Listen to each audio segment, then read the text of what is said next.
Presque 2 ans après la précommande, Mars Toys nous sort enfin la figurine tant attendue par énormément de monde. Il s'agit du Joker de Batman 1989, interprété par Jack Nicholson. Pourquoi je dis attendu par beaucoup de monde? Simplement que la Hot Toys sortie il y a très longtemps est devenue aujourd'hui intouchable et en dessous des 200 €, on pouvait avoir une alternative qui en tout cas sur le prototype annonçait du lourd. Qu'en est-il de cette version finale du coup du Joker de Mars Toys? C'est ce que l'on va découvrir dans cette vidéo.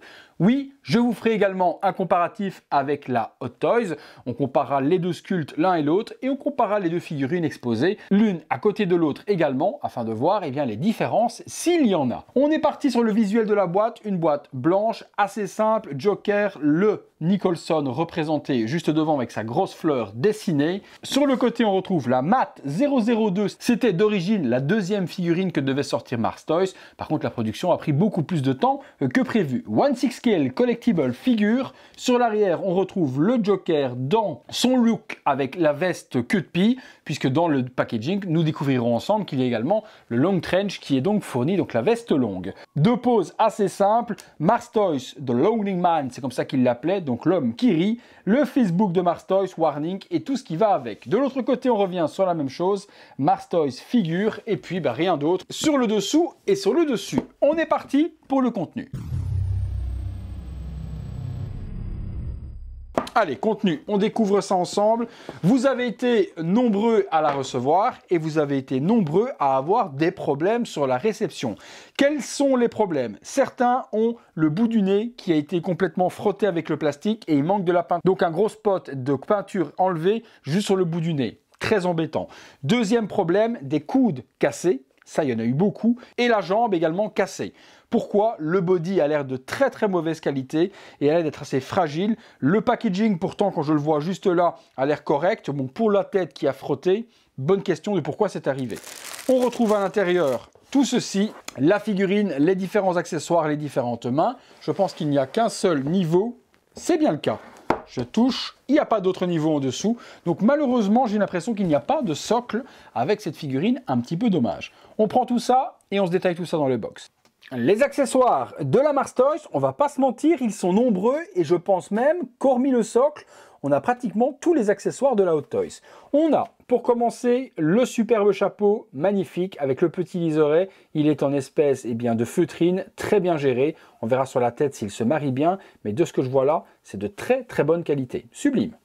On a également le talkie télécommande qui est fourni avec l'antenne. Un dentier qui est articulé. Donc on ne peut pas le remonter, il n'y a pas de système, mais on voit qu'il y a un petit ressort qui permet de le fermer et de l'ouvrir. Donc très joliment fait. La canne du Joker, avec le petit bout également ici, couleur or. Son fameux parlophone orange, comme la Hot Toys, plastique. Un revolver qui est fourni aussi avec un petit barillet qui tourne. Le masque à gaz, dommage qu'il n'y ait pas les straps pour l'attacher, mais je ne me souviens pas si la Hot Toys l'avait, vous me le direz dans les commentaires, mais il était peut-être simplement comme ça aussi. Son très long revolver sur lequel on pourra y mettre, si on le désire, la petite bang qui est juste ici au bout, possible de le mettre, et puis également dans le petit sachet, nous avons une carte du Joker. Une deuxième radio télécommande qui est fournie, et la fameuse fleur que l'on peut mettre à la veste également. Une multitude de mains, donc 6 mains plus 2 sur la figurine, 8 au total, et les mains sont des mains gantées de la sorte, donc très joliment fait pour tenir les différents accessoires, pointer du doigt, ouvrir la main, tenir la canne, le gun et tout ce qui va avec. Donc 8 mains en tout. On est parti sur la figurine.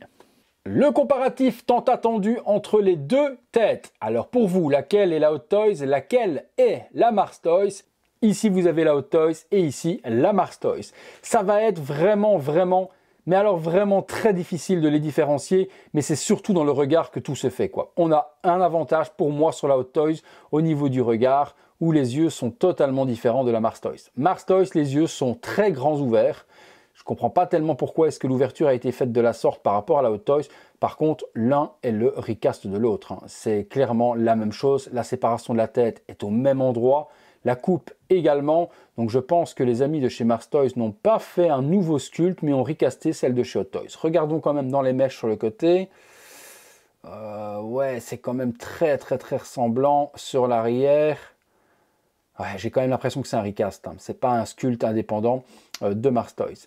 Les yeux, par contre, je donnerais quand même l'avantage à Hot Toys, trop écarquillé pour ceux de Mars Toys. Vous me direz ce que vous en pensez, laquelle pour vous est la plus jolie. Avantage Hot Toys, avantage Mars Toys, surtout que la Hot Toys a quand même pas mal d'années. C'était la DX08, je pense, ou 09.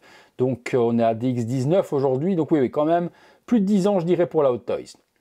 Mais elle n'a pas à rougir par rapport à la toute nouvelle Mars Toys qui vient de sortir, qui est de toute façon, de vous à moi, une copie de l'autre. On aura vu le fameux comparatif que tout le monde attendait. Libre à vous de me dire dans les commentaires laquelle vous préférez. Bouche, peinture, dents. Pour moi, c'est similaire. Même chose pour la couleur de peau. Les cheveux, peut-être un petit peu plus vert chez Hot Toys. Mais c'est voilà, c'est limite. C'est vraiment dans le regard que tout va changer. On a vu les accessoires ensemble. On est parti sur la figurine et on se la détaille. Alors, au niveau de ce body-là, j'ai pas de problème au niveau des bras. Donc, ça se plie. Et ça casse pas. Donc généralement, ceux qui ont eu le problème, soit le bras est venu directement dans la main et il était cassé au niveau du coude, soit première pliure, ça a cassé. C'est pas le cas ici. Et au niveau des jambes, les pieds tiennent et c'est pas cassé non plus. Donc la veste, plutôt pas mal gérée, en suédine violette, comme celle d'Hot Toys d'origine. Le petit nœud, bon, il faudra le refaire, il est vraiment très mal fait au niveau du nœud papillon qui doit revenir devant. On a bien le petit gilet vert, là, chemise orange et le pantalon qui est ultra bien taillé, rien à dire, avec également le bon design dedans avec les carreaux qui sont violets et verts. Les chaussures ne sont pas en reste, très soignées aussi, tout en PVC, dans les deux tons de violet. Les gants, eh bien on a vu dans le box qu'il y avait énormément de mains différentes et celles sur la figurine sont des mains relaxées. Est-ce que c'est un petit peu lâche? Ouais, je dirais qu'au niveau du poignet, le peg c'est quand même super. Ouais, vous voyez le poignet, ça tient pas des masses, hein. Donc c'est vraiment hyper laxiste.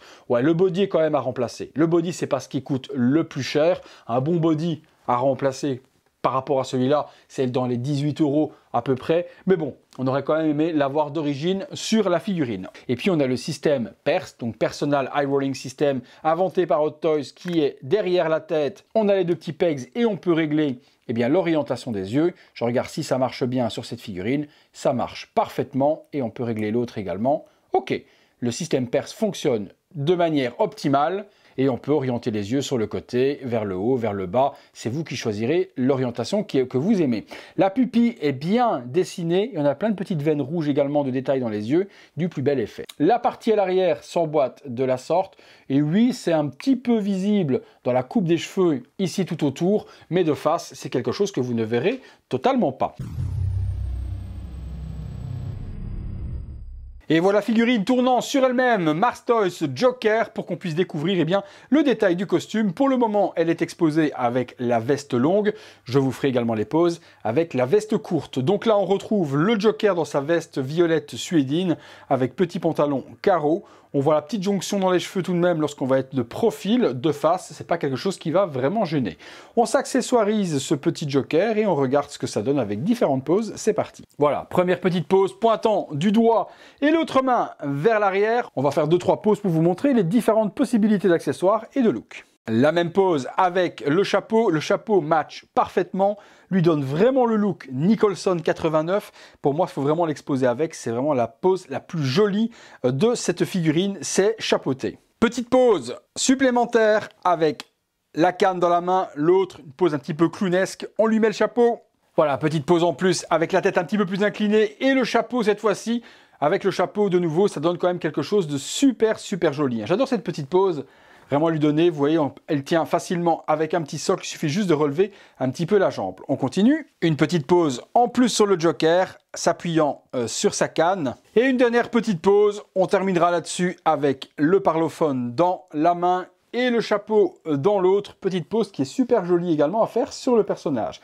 On se fait un petit comparatif l'une à côté de l'autre avec la Hot Toys et puis on passera à la conclusion. Voilà les deux figurines l'une à côté de l'autre. Vous avez donc à gauche la Mars Toys et à droite la Hot Toys. J'ai essayé de donner des poses similaires aux deux. Bon, c'était pas un petit peu dommage qu'on n'ait pas la main refermée comme la Hot Toys sur la Mars Toys pour tenir et la canne. C'est plus compliqué, donc du coup j'ai dû l'incliner pour pouvoir la tenir en équilibre.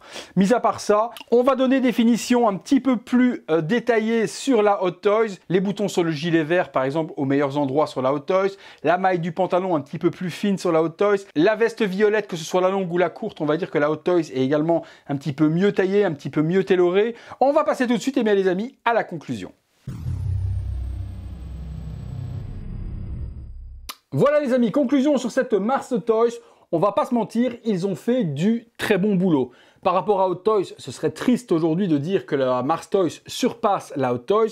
La Hot Toys a encore de très beaux jours devant elle et la spéculation peut continuer à fonctionner puisqu'elle est largement supérieure à celle-ci. Sur pas mal de points qu'on a énoncés ensemble, le tailoring, la qualité des vêtements, la qualité du sculpte et surtout au niveau des yeux. C'est là vraiment où le point blesse sur la Mars Toys. Les yeux sont un petit peu trop ouverts, un petit peu trop bizarre, où la Hot Toys, ça se marie vraiment super bien avec le trou justement du sculpte. Là, ici, il y a quelque chose qui peut un petit peu déranger, mais c'est vraiment si on chipote. Avec le chapeau, c'est exceptionnel. Sans le chapeau, bon, on verra par contre la démarcation au niveau des cheveux. Vous voyez quand je fais la démarcation des cheveux, comment je suis très crédible quand je fais ça, alors que moi, je n'ai pas de cheveux du tout. Voilà les amis, vous me direz vous ce que vous en pensez. Moi, c'est une figurine que je peux largement vous conseiller. Si vous voulez pas mettre une fortune dans la Hot Toys, celle-ci fait le remplacement sans problème. C'est vous qui verrez, en fonction de votre budget, qu'est-ce que vous voulez faire. Est-ce que vous voulez mettre une grosse somme et avoir la Hot Toys et vous dire j'ai la Hot Toys, j'ai la référence et je suis content, ou est-ce que vous voulez simplement un Joker Nicholson 89 qui passe totalement dans la collection et à ce moment-là vous mettez celui-là qui coûte dans les alentours de 200 €. Vous me direz tout ça juste là en dessous. En tout cas, je suis pas déçu de vous l'avoir présenté et c'est vraiment une figurine à nouveau que je vais vous recommander. Si la figurine vous intéresse, dans la description de la vidéo, je vous mets des liens pour pouvoir vous la procurer au meilleur tarif, en tout cas au tarif d'aujourd'hui. Forcément, à la précommande, elle était beaucoup moins chère que ce qu'elle se vend aujourd'hui. Elle vient de sortir et elle est très réussie pour la plupart des gens qui l'ont reçue. Donc forcément, à chaque sortie, quand vous ne précommandez pas, le prix augmente un petit peu. Si vous avez aimé la vidéo, les amis, lâchez-moi un gros like, abonnez-vous, activez la petite cloche, toutes les notifications, afin d'être alerté en temps réel lorsque je poste une vidéo sur la chaîne. Une fois de plus, merci de m'avoir suivi pour cette vidéo. C'est tout pour le Joker, c'est tout pour moi. Portez-vous bien et on se retrouve très bientôt pour une prochaine vidéo. Salut à tous.